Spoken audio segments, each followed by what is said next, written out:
how did you feel when like, oh man, this is not going to work, and the government's taking away in-person meetings for at least 2 weeks, and then after the 2 weeks, it became obvious it was going to be longer, right? So Yeah. how So how does that make you feel? This is something you worked on really hard and a lot of passion into, and it's going to make a big change really quickly. right, right. Luckily, yes, it was a big change for sure. And for the longest time, I had resisted doing a lot of things. I mean, not because I don't want to do them, but I just thought they were inefficient. One of the things was teaching music over Skype to beginners.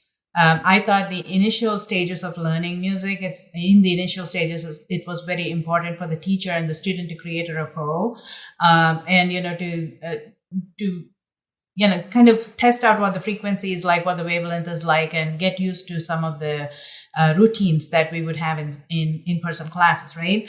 So for the longest time, I would teach virtual classes over Skype, but I never taught beginners. Just for the fact that usually when they start Indian music lessons, the kids are like 5 years old, 6 years old, or even younger sometimes. And it's really hard to grab their attention online. So for the longest time, I insisted that I would take students who at least have a couple of years of training under their belt, and then they're ready for more advanced or intermediate to advanced lessons. I would entertain only those kind of students for online lessons. But then, so that's one thing that I resisted for the longest time, teaching beginners over Zoom or Skype.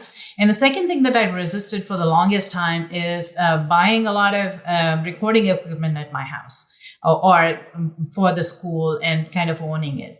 Because, my niche is singing. I'm a singer. I'm not a video production specialist or an audio specialist. So I'm like, if I buy the equipment, then I will have to work with it. And kind of it's an imposition on my time. So if I don't own anything, I don't have to work with anything was my rationale. So I resisted for the longest time to buy any kind of recording equipment and do any home videos, like professionally made home videos kind of thing. I resisted that for the longest time.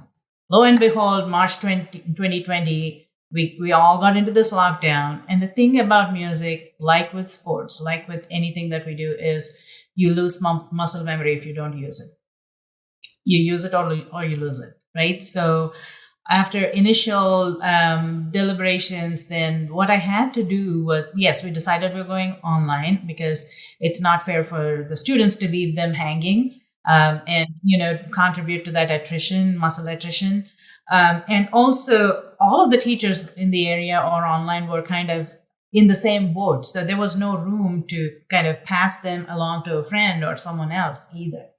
So that's one thing. And the other thing is with music or when you're learning an instrument or voice, the techniques are different from teacher to teacher. So if you have to switch teachers in the middle, there will be a lot of unlearning and relearning that has to happen. So all that will kind of put their progress, it will set it back.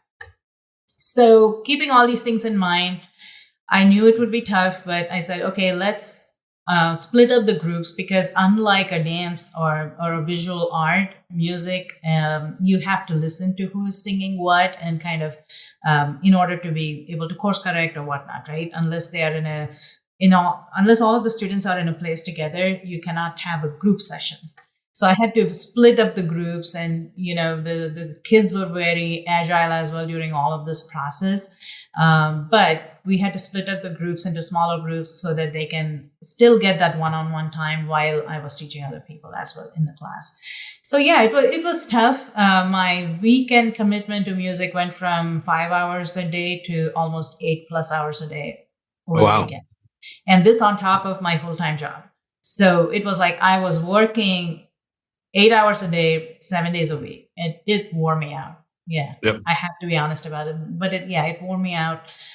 But, it's the passion towards the art. This is when the passion comes in and kicks in, when you're tired, when you feel like you can't go one more step. That's when the passion kicks in and says, remember why you started doing it? And then, going back to that why kind of helps us